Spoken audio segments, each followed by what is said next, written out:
So thanks very much for inviting me. And this session's called So You Think a New Tool Will Help. Here are some things to remember. So I'm going to tell you some stories about Anna and Bill and Cam and their personas. They're imaginary people built from interviews and survey responses and workshop output. Anna being an example of somebody who's built a tool for herself and then suddenly found she's supporting the tool for other people to use. And Bill being somebody who's been using a vendor tool.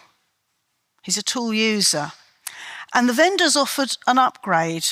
Now, should they take this upgrade or not? The vendor's saying, this is going to solve this knotty problem you've got. Is it going to do that? And it's a story about Cam, who actually works for one of the vendors, and he's designing a tool. He's designing a new feature. He knows exactly how the users of that tool is going to apply that feature. And it's also a story about me. I'm a practitioner and a consultant. I started in IT. I did my computer science degree in the 1970s. And then I was a programmer for a bit. And then in the 1980s, I came into software testing and discovered, I really enjoy this. This is great. And I've been working in testing and quality around projects since then. But when I got into my 60s, two things happened. And one was I could see there was a problem with shelfware, and I thought I knew the answer to it. And I kind of wanted a change of direction as well.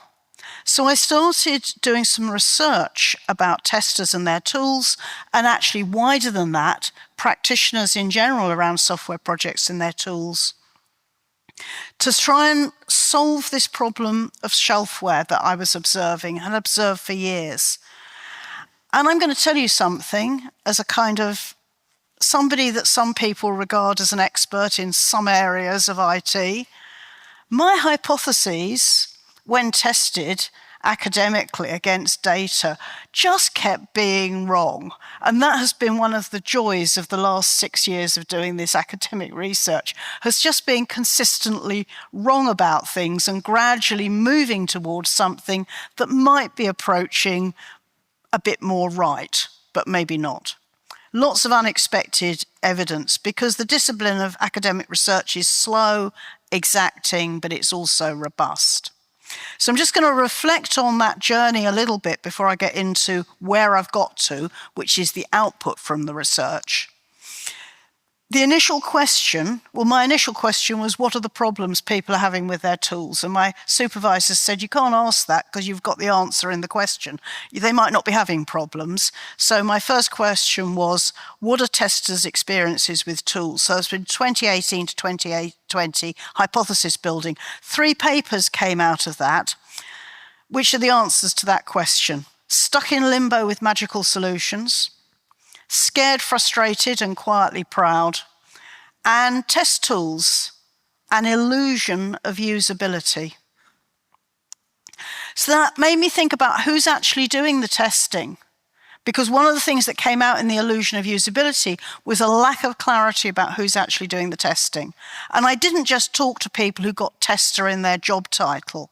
So between 2020 and 2023, I was accumulating evidence for who is actually doing testing. And that resulted in a paper called Breaking Testing Stereotypes. And I'll allude to that again later. The stereotypes about who's working in IT and the reality doesn't meet that stereotyping. So coming out of that, looking at whether people-focused approaches to tool design would help us in IT, I'm building and evaluating a set of heuristics. I did some research about how you communicate heuristics. There's a paper coming out at the end of November about that. But what I'm going to talk about today is the heuristics I've actually built, a framework that's in a repository that's available under a GPL3 license so anybody can use it. Okay, so this is kind of like my gift back to you, industry. Here's some things that might be useful. And I just want to reflect a little bit on the illusion of usability, which very much drove this, because a lot of what we do around usability, we focus on the UI and interaction design. But that's a tiny bit of what gives people a good user experience. And actually, if you look at it, we focus on that attractiveness over the usefulness. And a lot of the frustrations that people are expressing about the tool set that we use in IT, testers, developers, and so on, is about attractive interfaces on tools, and then it's not backed up by a workflow that you can use.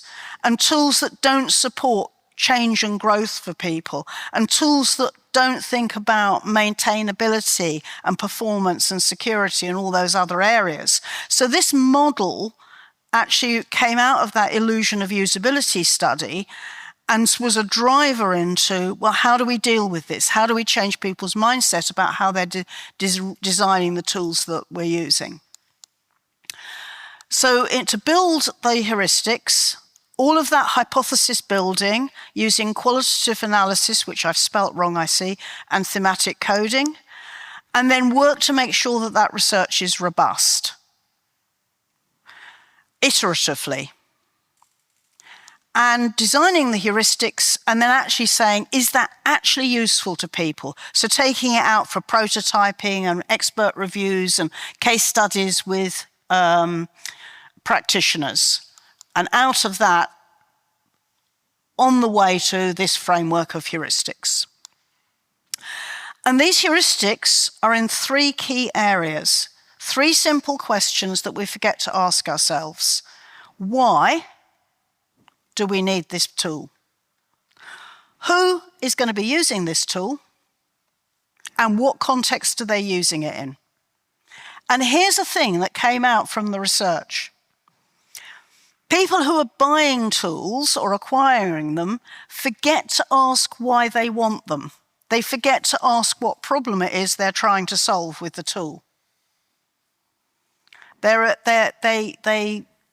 go to expos and they see something pretty and they are beguiled into buying something that then turns out not to be useful. This is a source of shelfware. It's an illusion of usability. People who are building tools forget to ask who they're for.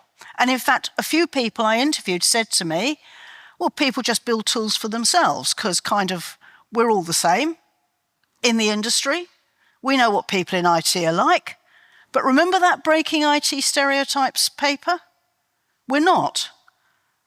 We're not all the same, and we don't all need the same sort of tools, and we don't all work well with the same sorts of interface and workflow. And everybody forgets to think about the context that this tool is used in might not be sitting in an office with this sort of computing and this sort of power and this sort of internet connection, doing this workflow very, very in a coherent way. So there's a lot of things that people forget to do. And they're communicated as questions because, again, I did a bit of research. What's the best way of communicating a heuristic? Quite often we have a text statement, or we have a picture, or we have a concept. But actually, when I looked at, for this particular context of the design stage or the selection stage for a tool being used in an IT project for testing, so it's quite a narrow context, a question seems to work best because it broadens people's thinking. So 12 heuristics at present. I'm getting towards the end of the case studies, so this is now looking reasonably solid, but it's still got to go through final expert reviews. These are the 12 heuristics, and in a minute I'm going to go into 1 or 2 of them in a little more detail.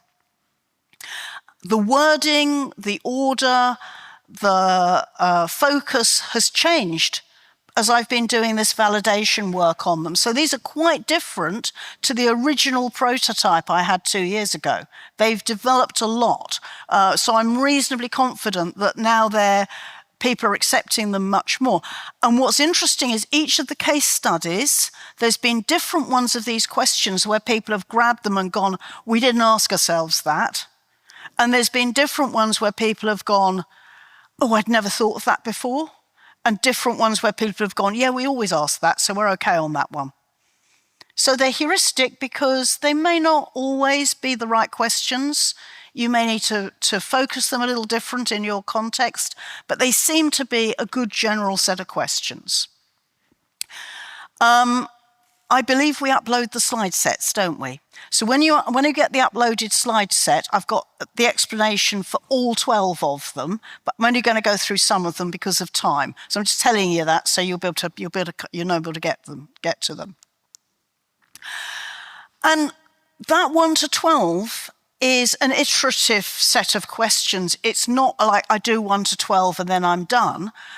Different people have different goals. Different people have different contexts, and different contexts mean different goals. So what's actually happening is we have clusters of questions, and what we're going to end up doing is iterate around that network of questions. However I've tried to draw them, it's not been the right drawing for a different context.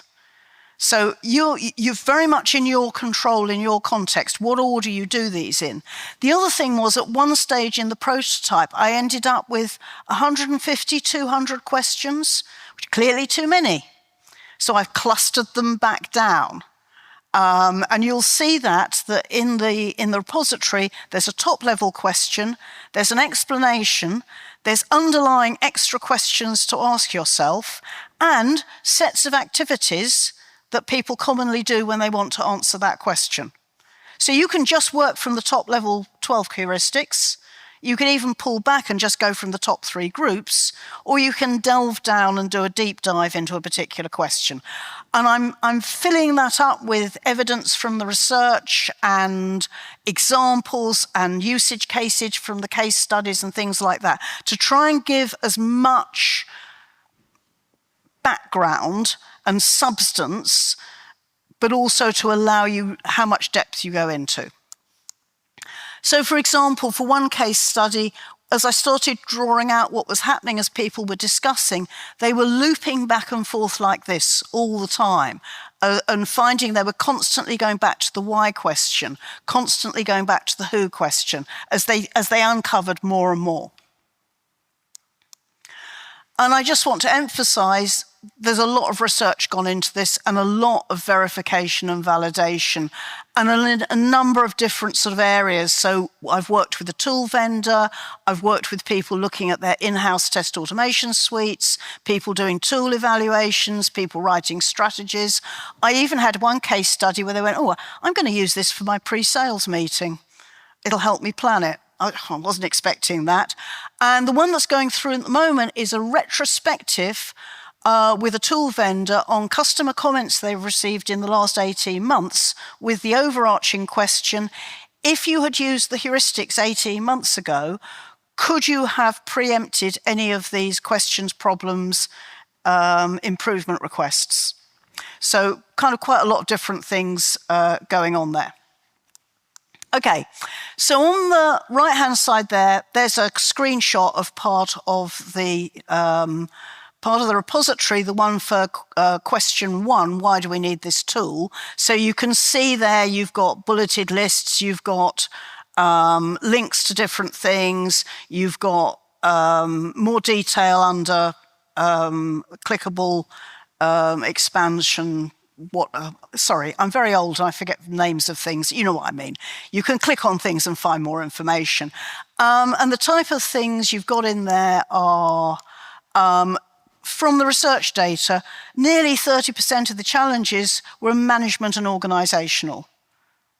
Things that were going wrong that were leading to shelfware. So people not being aligned on what the goal was for getting this tool, what the problem was that was trying to be solved, what the enablers and blockers were.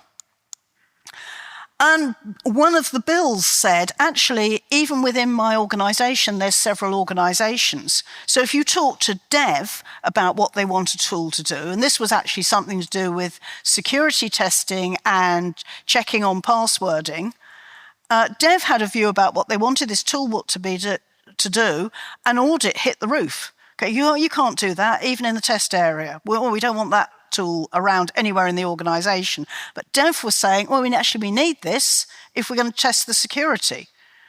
So you've got a conflict there of a conflict of understanding about what's needed in security testing and how you actually deal with it. Another bill, this was the bill who had the vendor offering them the tool. They used the heuristics, went through them, and what they realized was at the end of discussing all the heuristics as a group of testers, they realized this tool wasn't going to solve the problem. This was actually around accessibility testing. And they suddenly realized we're already doing accessibility testing. We've got a tool, we've built ourselves to do it. The problem we've got is we're not fixing the accessibility bugs when we raise them. Why aren't we fixing the accessibility bugs? Oh, because nobody thinks they're high priority. Why doesn't anybody think they're high priority? Because the UX teams aren't involved in that bug prioritization process. Why? Because they're in a different group. They're not part of engineering, so we don't talk to them. Okay, let's for the first time go and talk to UX and see what they want. It turns out UX had done a whole bundle of accessibility training and were piling stuff in about accessibility, which engineering were then ignoring because nobody had told them it was important. The tool wasn't going to solve that problem, but talking to each other did. But going through the heuristics got people the information about the conversation they need to have. It raised awareness between people. I thought it was fascinating. The tool wasn't the answer. And the sort of activities I've suggested under the why question are cost-benefit analysis, SWOT analysis, gap analysis, problem analysis. You might not need to do that because you might know exactly why you need the tool and you might have aligned goals. But you might not have. Number 2, again, who will use and be affected by this tool? So it's not just who's directly using it, but actually who needs the output, who has to provide input. Actually also, what came out of this is who's frightened of losing their job, who thinks their job might be more or less interesting. How are people affected by this? Oh, by the way, I had QR codes when I did this presentation a couple of weeks ago, and then they didn't work on the day, so I've reverted to just rather long links. But again, when you get the slides, you'll be able to sort that out for yourself when you get the PDF. So I mentioned the stereotyping paper, and interestingly, some work done by some researchers led by McChesney, looking at stereotypes of IT people in recruitment databases and career advised databases versus actual IT people, found that only 30% of the people in their quite large sample, it was 1,000 people, actually met those stereotypes. Were any of you in the presentation yesterday when, I've forgotten her name, was talking about disk profiling? No, some of you were. But did you notice round the room, on the disk profile, there's kind of 4 profiles, there was a kind of pretty even round the room across those different profiles. Whereas if you look in the recruitment databases, it has everybody in IT in one profile. And it's not true. But then in the participants in my survey, only 6% of them met that IT stereotype. This is really interesting because that's actually a really good thing because we have a diversity of types of people which is closer to the actual diversity of people out there using IT. But the recruitment databases are pushing us in the other direction. But what this means is, when you look at some of the comments people were making about tools, Anna, for example, found that she built this tool. It was just what she needed. When other people started using it, they started demanding other things, different interface. She hadn't set out to build a tool for anybody else to use, and suddenly she got this massive problem of how she dealt with everybody else's requests of how they wanted to use the tool. One of the developers I spoke to, she was talking about the development kit, and said, I spend 50% of my time struggling with the tools I'm using as a developer, and only 50% of the time actually thinking about the problem I'm trying to solve. It's like working with something built by a 17-year-old boy in his bedroom in the 1970s. I don't know what tools they were working with, but I kind of deeply felt their time was being wasted. When you look at things like those disk profiles, I'll come on to that in the next one, but actually let me start the sentence again. One of the things you can do is stakeholder mapping and also persona and archetype building. And a key thing out of this is people communicating in different ways. So I'm going to skip to 4, which is communication preferences. And there's all sorts of things. The media people prefer, the speed they want to get information, the level of detail, accessibility requirements, all sorts of things like that. So one of the things there is, one of the bills was saying, across the management tools we've got, there's no one source of truth for this project. I cannot find the information I need. I've got to look in 4 or 5 places. It's a communication problem. Anna, one of the Annas, who's actually a screen reader user, was saying, in order to interact with the rest of the project, all the data has to be copied out of the tools into a spreadsheet so I can access it with the screen reader, and then somebody has to put it all back in the tool when I've finished with it. So accessibility is a major issue around these tools. But again, if you've got somebody, if you look at disk profiling, you don't have to disk profile all your users. That's not what but if you look at the disk profile, you've got 4 quadrants. It's quite crude, but you could build a persona, one for each of those quadrants.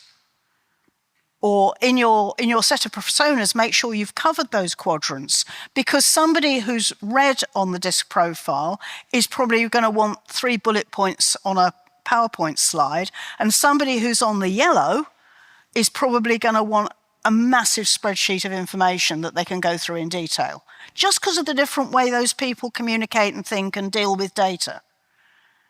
And it's not to do with levels of intelligence, it's to do with partly the role you're in and partly just the way that you communicate.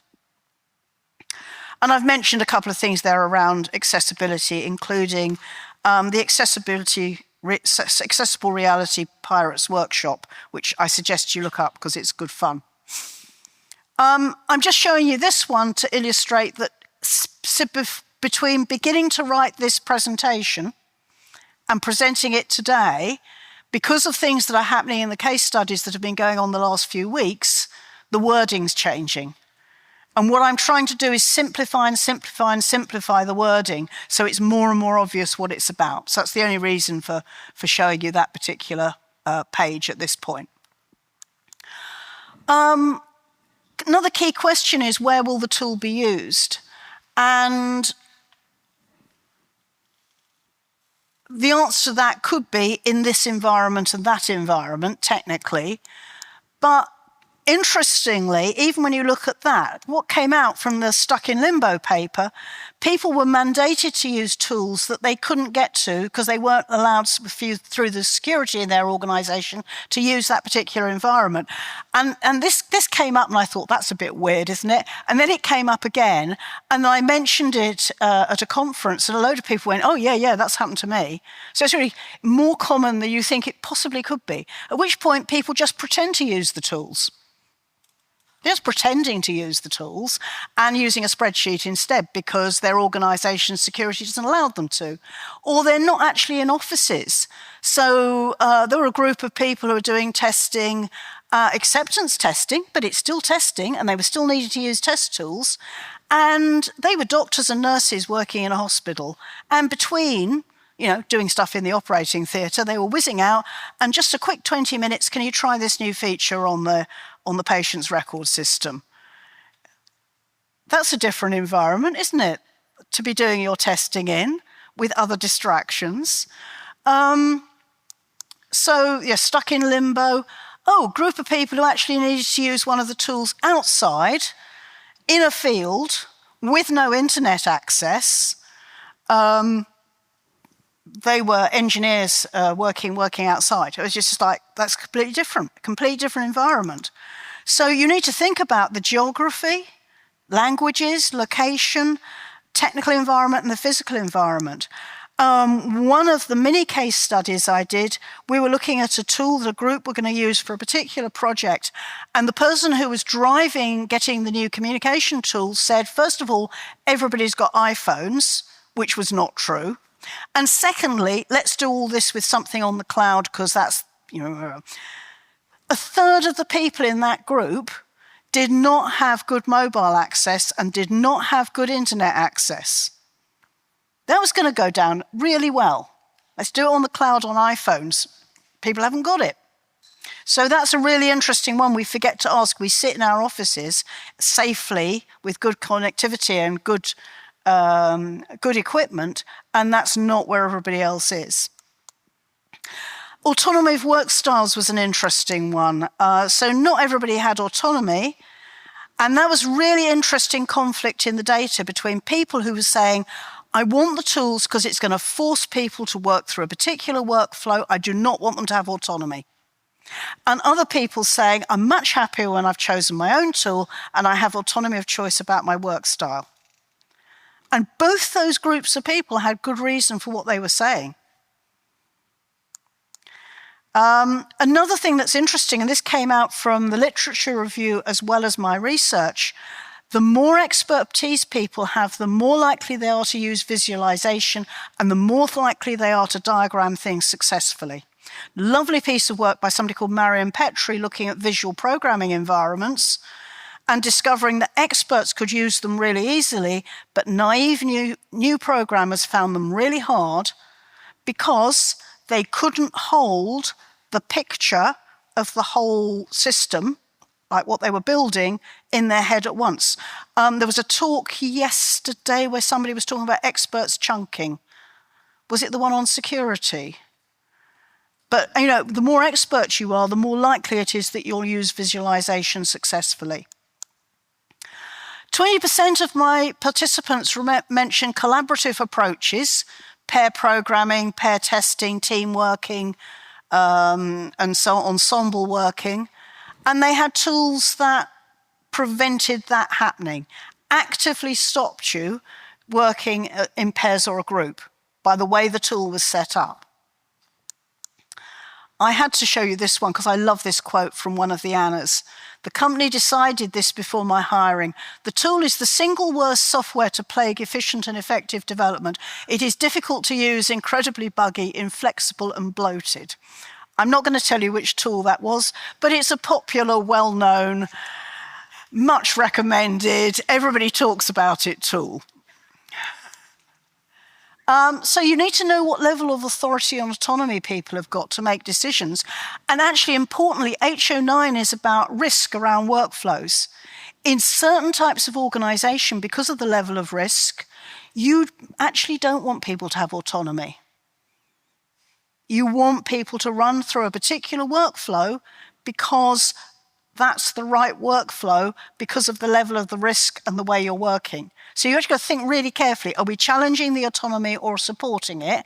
It depends on the context. And this is one where a lot of people were going, oh God, I hadn't thought about this. How long will the tool be used? Because at some point, you're going to port your tests, your code, your bug reports, whatever else, to something else. How easy is it going to be to do that? One of the vendors cheerfully said, we're SaaS. They're with us forever. But programming languages change, management directives about what they think is important change. So when do you need to see return on investment? How are you going to measure that? And Bill said, oh, gee, I didn't think about decommissioning, but there's like 5,000 test scripts and they're built into this tool. And actually, I think next year the programmers are going to be doing this and we're going to need to port the tests to that. And I don't know how we're going to do that. And one of the Annas said, switching to new versions and dependency management takes up time that could be better spent on the actual software we develop. Another of the Bills said to me, he'd been brought into this organization specifically to standardize their use of Jira across the enterprise. And it took him 6 months to sort that out. At the end of 6 months, the commissioning senior manager who'd asked him to do this went, well, this doesn't seem to have got us anywhere yet. So I've bought this new tool, which is a dashboard that I can use. And I'm getting rid of all the Jira, and we're going to use this dashboard. And the irony on this was the dashboard was just a dashboard. And so having got rid of the Jira, this was like having just your dashboard and no engine. So he went and worked somewhere more satisfactory, I think, after that. And Cam said to me, one of the Cams said, actually, I get a customer request in, but I have to look at the number of customers who are going to want that versus the amount of time it's going to take me to develop it. Is this a task that's worth automating? And I think that's a good question to ask ourselves. Is this a task that's worth automating? So return on investment, tool maintenance plan, design in maintainability. There's a load of resources. So in the repository itself, get in through the README page. There's a quick heuristics list you can put. There's a load of info about how to use it. I particularly looked at how people talked about quality attributes, performance, security, usability. There's an ordered list in there of the quality attributes at the sub-level, which ones were most important and which heuristics will direct you towards information about those quality attributes, and also a load about the research. In terms of using the heuristics, don't forget, I said at the beginning, people who design and build forget to ask who it's for. So ask that question first. People who are choosing a tool or setting a strategy, think about why first. That's what the README page looks like. And you can see, you can link to each of the heuristics and to other information as well. That's what the how to use page looks like. So I've got lots and lots of, I'm building the case studies in as examples. So you can go, right, okay, I'm doing this. Does this example help me? And it might not, but it's a starter.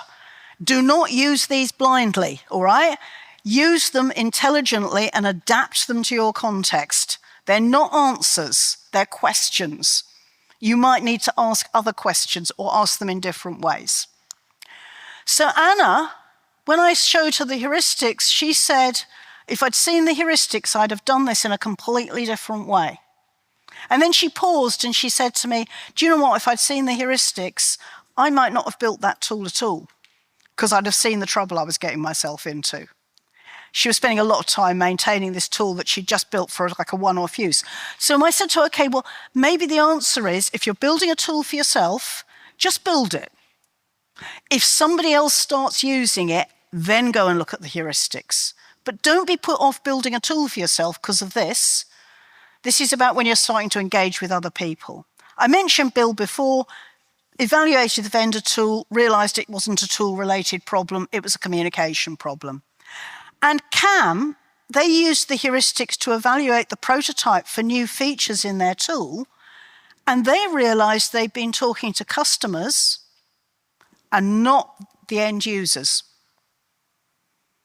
And they went off and did a whole bundle more work. And they were people who actually had UX people working in with them. They kind of got misdirected, misfocused. So what's next? For me, I'm completing the repository and the case studies and expert reviews, I hope by the end of this year. Then I'm going to write up my thesis, submit it, and do a viva. I hope at some point, I was kind of like, I hope I get this done by my 70th birthday. I don't think that's going to happen. Graduation. But then I want to take the heuristics and the database, which is a GitHub repository and very wordy at the moment. Maybe it needs to be an infographic, a book, a website, podcasts. I don't know. So a task for you is to tell me what you'd like. How would this be usefully put across to you in industry so it's in the best format for you to be able to use it and share it with your colleagues? Who do you think would make a good expert reviewer? I'd be interested in that. I've got a list, actually, of about 40 people, but I'd be interested to know whose word would you like on this? Somebody who's going to be saying, yeah, I've looked at this and it looks okay to use. And there's masses of mistakes. Every time I look at it, I find more mistakes. I'm a human makes mistakes. If you notice any, just politely let me know. I know they're in there, I just haven't found them all. Loads of acknowledgements and thank yous.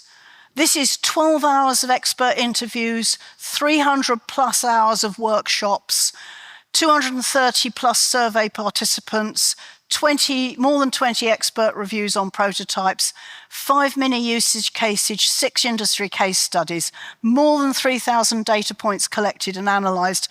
And I am doing that by hand because although people keep telling me there's AI that can do it, I consistently find it gets it wrong. Lots of friends and colleagues, and there's more expert views to come, and lots of different organisations that have supported. And you guys as well. Thank you for listening to this. I hope there's something there that's useful for you.